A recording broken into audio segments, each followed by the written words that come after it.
Ne parlez pas d'acquis sociaux, mais de conquis sociaux. Ces mots d'Ambroise Croizat éclairent l'origine de la sécurité sociale. Et aujourd'hui, nous parlons de son avenir, le budget pour 2025. L'esprit de Croizat devrait toujours nous servir de fanal. Et pourtant, certains prétendent sauver cette institution républicaine en la défaisant. Je souhaite donc rappeler de quoi on parle exactement concernant la sécurité sociale. D'abord, à propos du solde qui nous est présenté. Les comptes sociaux sont à l'équilibre en 2024 et seraient même en excédent de 0,2 points de PIB en 2025. La sécurité sociale n'est donc pas à la dérive. Si les régimes obligatoires de base affichent un déficit de 18 milliards d'euros en 2024, il découle largement d'une baisse des recettes, pas d'une hausse des dépenses.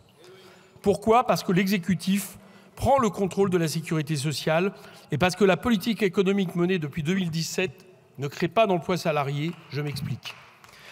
Les gouvernements successifs ont privé la sécurité sociale de recettes par centaines de milliards sur plusieurs années en étatisant les ressources issues historiquement des cotisations sociales.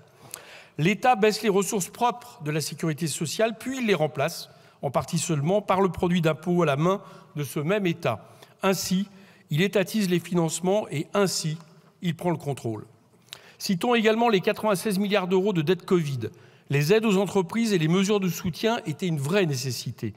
Mais si leur coût n'avait pas été transféré à la CADES, le coût pour nos finances publiques aurait été moins important. Car contrairement à celle de l'État, il n'est pas possible de faire rouler la dette sociale. Viennent ensuite des problèmes financiers qui sont la conséquence de la politique économique menée depuis 2017.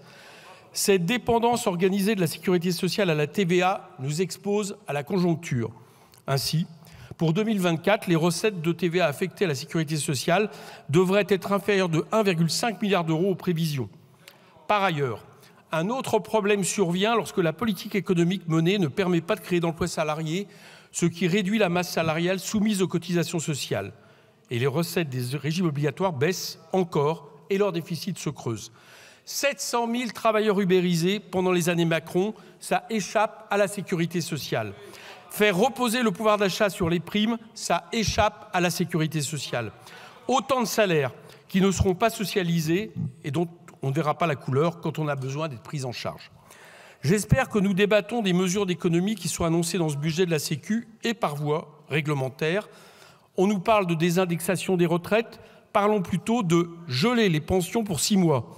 Concernant celles et ceux qui ont le plus besoin d'être soignés et ressentent le plus le reste à charge sur les soins. Et donc, geler le maigre pouvoir d'achat de 2 millions de personnes âgées qui survivent dans la précarité énergétique et matérielle. Alors que l'économiste Michael Zemmour rappelle que les dépenses de retraite n'ont pas augmenté depuis 2017 en pourcentage de PIB. On nous parle d'une moindre augmentation des dépenses d'assurance maladie l'ONDAM. Parlons donc de faire peser sur les soins plus d'un tiers d'un effort indu. Alors qu'entre 2022 et 2024, l'enveloppe ne couvre même pas l'inflation, que l'on creuse le déficit structurel des hôpitaux publics de 2 milliards d'euros et qu'ils font passer la part d'EHPAD déficitaire de 27 à 66%. On nous parle d'arrêt maladie abusif. Mais on ne parle pas des 37% de Français qui ont travaillé plusieurs fois par semaine alors qu'ils étaient malades, contre 28% en moyenne dans l'UE, selon l'agence européenne Eurofound. La population vieillit, est contrainte de travailler plus longtemps. Et selon un rapport de l'ONU présenté jeudi dernier sur l'économie du burn-out, l'épuisement néolibéral organisé aggrave les troubles mentaux pour les plus pauvres. J'en profite pour signaler que l'envie du gouvernement d'imposer 3 jours de carence aux fonctionnaires, qui s'appuie prétendument sur le régime du secteur privé, eh bien cette envie est infondée dans le privé, du fait du rapport de force avec les syndicats dans les branches. 2 salariés sur 3 bénéficient d'accords qui évitent 3 jours de carence.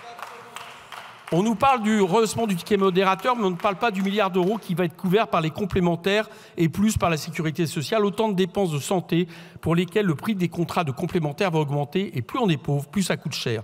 Autant de mesures d'économie insensées qui s'ajoutent à une réforme des retraites antidémocratique qu'il faudra bien abroger car elle est injuste et rattrape les dérapages du déficit de l'État sans rien changer à l'équipe du système de retraite. De ce point de vue-là, Gilles Berset, tout comme Michael Zemmour, ont été très clairs lors du colloque que nous avons organisé avec Charles de Courson. Ce serait donc à terme chacun selon ses seuls besoins et ses moyens en seront d'autant plus réduits que le privé y gagnera. La sécurité sociale est un des héritages les plus précieux du Conseil national de la résistance. Le monde entier l'envie Et s'il nous singularise, c'est pour mieux protéger les plus fragiles de nos sœurs et de nos frères, en protégeant tout le monde, car c'est le consentement qui l'implique qui est nécessaire. Et si nous laissons faire, si on se contente de ce qui nous est tendu du bout des doigts par le néolibéralisme finissant, on n'aura à l'horizon ni sécurité, ni plus rien de social.